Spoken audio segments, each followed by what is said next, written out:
Hello friends, welcome to self study वाला। मैं हूं गरिमा और आज हम देखेंगे मिशन दृष्टि। मिशन दृष्टि क्या है? देखो, ये वर्ल्ड का पहला ओप्टोसार सैटेलाइट है। भारत ने यहाँ इतिहास रचा है। भारत के एक प्राइवेट सेक्टर के स्टार्टअप ने वर्ल्ड का पहला, विश्व का पहला ओप्टोसार सैटेलाइट लॉन्च किया है और ये भारत का सबसे बड़ा निजी तौर पर निर्मित अर्थ ऑब्जर्वेशन सैटेलाइट है। मतलब कि हमने जो जितने भी प्राइवेटली बिल्ड सैटेलाइट हैं उसमें ये सबसे बड़ा सैटेलाइट है जो अर्थ की ऑब्जर्वेशन करेगा, पृथ्वी का अवलोकन करेगा। ठीक है, तो मोस्ट मोस्ट इम्पॉर्टेंट है एग्जाम की दृष्टि से। आपके प्रीलिम्स में बहुत चांसेस हैं कि ये आ सकता है, नहीं तो हम इसे कैसे प्राइवेट सेक्टर, स्पेस सेक्टर में अच्छा काम कर रहा है वहां पर हम इसे मेंस में भी यूज कर सकते हैं। ठीक है, तो इसे देखते हैं।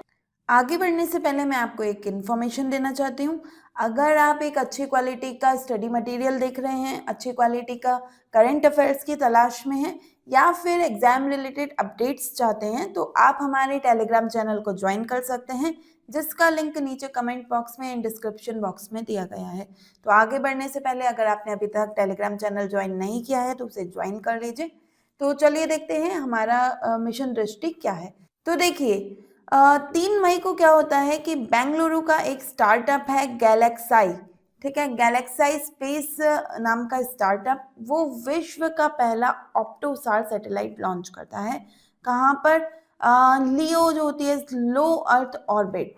ठीक है, वहाँ सन सिंक्रोनस लो अर्थ ऑर्बिट में यह विश्व का पहला ऑप्टोसार सैटेलाइट लॉन्च करता है।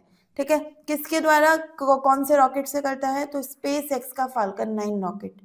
ठीक, सबसे मजबूत रॉकेट माना जाता है ये स्पेस एक्स का फाल्कन 9 रॉकेट।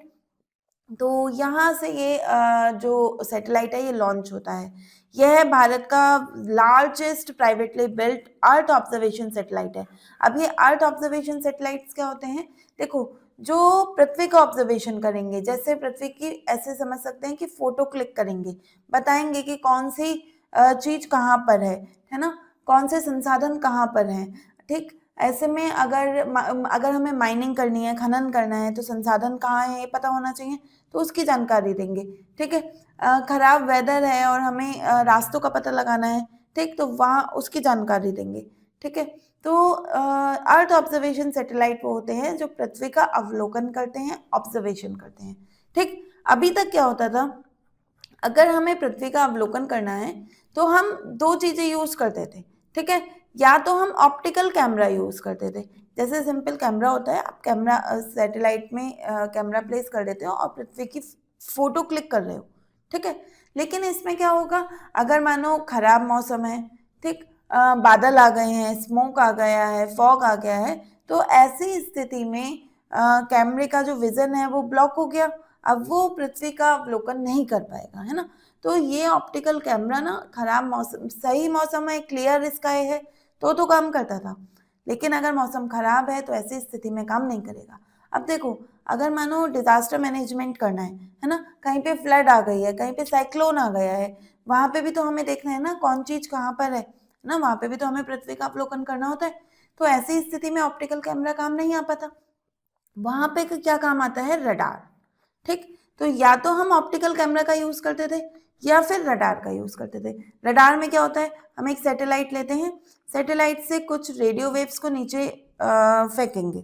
ठीक है, ये रेडियो वेव्स जो नीचे की सतह है उससे रिफ्लेक्ट होके वापस आएंगी। फिर इन रिफ्लेक्टेड रेज को क्या करेगा, या वेव्स को सैटेलाइट फिर से कैप्चर कर लेगा और उसके आधार पे नीचे क्या है उसकी इमेज बना के दे देगा। ठीक है, तो ये होते हैं रडार। ठीक, इसे हम जनरली कौन सा रडार, सिंथेटिक अपर्चर रडार यहाँ पे यूज होता था। ठीक है, वो क्या करेगा कि मानो स्मोक है, क्लाउड्स हैं, बादल हैं, फॉग है ना, जो कोहरा है वो सब है, उसके बावजूद भी, क्योंकि जो रेडियो वेव्स हैं वो तो उसको भेद के, उसको पेनिट्रेट करके जमीन, इस धरती पे आ जाएंगी, है ना, तो वो उन्हें रोक नहीं पाएंगी। तो ऐसी स्थिति में जो बादलों, धुओं, घने अंधेरे के दौरान भी ये फोटो क्लिक कर सकता था, है ना, ये मतलब बता सकता था कि जमीन पर क्या है, अर्थ का ऑब्जर्वेशन कर सकता था। लेकिन इसकी क्या सीमाएं हैं? इसकी सीमाएं हैं कि भाई इसकी जो इमेजेस होती थी ना, वो बहुत क्लियर नहीं होंगी, ठीक है, और जो उसको रीड करना है वो रीड करने में थोड़ी सी डिफिकल्ट होती थी। तो अभी तक के जो जितने भी स्पेस सैटेलाइट्स भेजे गए वो या तो इसको यूज करते थे, ऑप्टिकल सेंसर्स को, ऑप्टिकल कैमरास को, या फिर सिंथेटिक अपर्चर रडार को।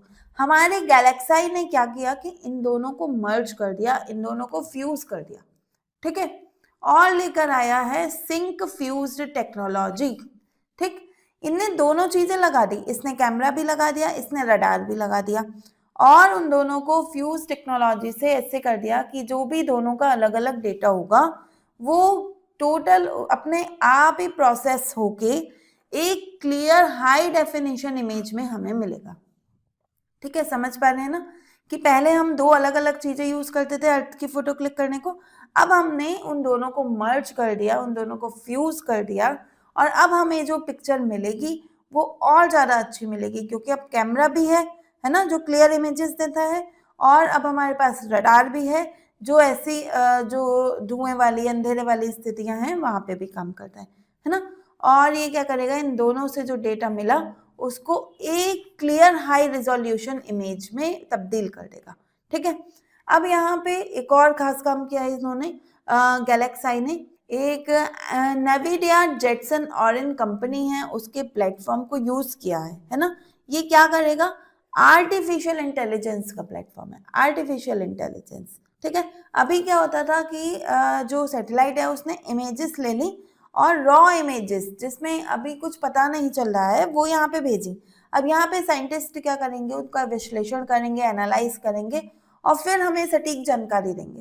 तो इन्होंने कहा भाई नहीं, अब इसकी ज़रूरत नहीं है, इन्होंने ऊपर ही एक प्लेटफॉर्म फिट कर दिया स्पेस में ही, वहाँ से ही जो डेटा है ना वो प्रोसेस होगा ऑन बोर्ड, मतलब कि अंतरिक्ष में ही हमारा डेटा प्रोसेस होके आएगा, रॉ डेटा नहीं आएगा, है ना। ऐसा नहीं है हमें उसे यहाँ पे एनालाइज करना होगा, यहाँ पे प्रोसेस करना होगा। ठीक है, एक्शनेबल इंटेलिजेंस वाला डेटा होगा कि जैसे ही पिक्चर आई भाई काम पे लगो। अब ऐसा नहीं है कि उस पिक्चर से आपको ठीक से ये क्या बता रहा है उसको निकालना है ना। तो इन्होंने साथ में एआई का यूज भी किया है। तो आप देख रहे हैं कितने सारे यहाँ पे इतिहास रचा गया है। सबसे पहला कि ये विश्व का पहला जो है ऑप्टोसार सैटेलाइट है।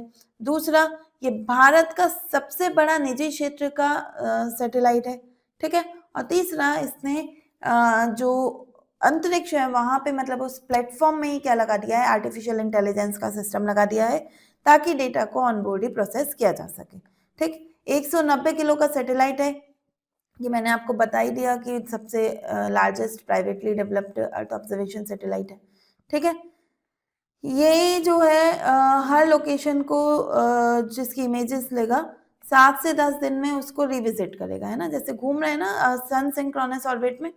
ठीक, तो इस प्लेस पे आया, इनने आज इसकी पिक्चर क्लिक की तो फिर 7 दिन बाद फिर इस प्लेस पे आएगा। ठीक है, एक रेफ्रिजरेटर के साइज का है, जो रेफ्रिजरेटर होता है उसके आकार का है, और इसमें एक एंटीना लगा है। ठीक, 3-3.5 मीटर का। इसका काम क्या होगा, है ना, ये कहाँ पे हेल्प करेगा हमें, डिफेंस में। हमें पता करना है कि दुश्मन की सेनाएं कहाँ कहाँ पे आ गई हैं, ठीक है, या फिर किसी ने हमारे क्षेत्र पे कब्जा तो नहीं कर लिया, तो वहां पे जो इमेजेस लेनी है उसमें हेल्प करेगा। एग्रीकल्चर में हेल्प करेगा, है ना, डिजास्टर मैनेजमेंट में हेल्प करेगा, मैंने आपको बताया, मरी टाइम मॉनिटरिंग में, ठीक है, आपको समुद्र की निगरानी करनी है, ठीक, वहां हेल्प करेगा। और इंफ्रास्ट्रक्चर डेवलपमेंट करना है तो वहां पे उसकी प्लानिंग में भी ये हेल्प करेगा इसका डेटा। ठीक, यहाँ पे देखो इसके साथ ही, इस लॉन्च के साथ ही हमने देखा कि प्रधानमंत्री मोदी ने बधाई दी, है ना, इस कंपनी को, भारत के स्पेस सेक्टर को उन्होंने बधाई दी। क्यों? क्योंकि ये एक बहुत बड़ा कदम है, एक नया न्यू स्पेस इकोसिस्टम डेवलप हो रहा है। ठीक है, न्यू स्पेस इकोसिस्टम मीन्स कि भारत में अभी तक जो स्पेस सेक्टर था ना वो केवल जो पब्लिक है मतलब सरकार है उसके हाथों में था, है ना। हमारे पास केवल एक ही कंपनी थी, इसरो, है ना, वो सरकारी संस्था है।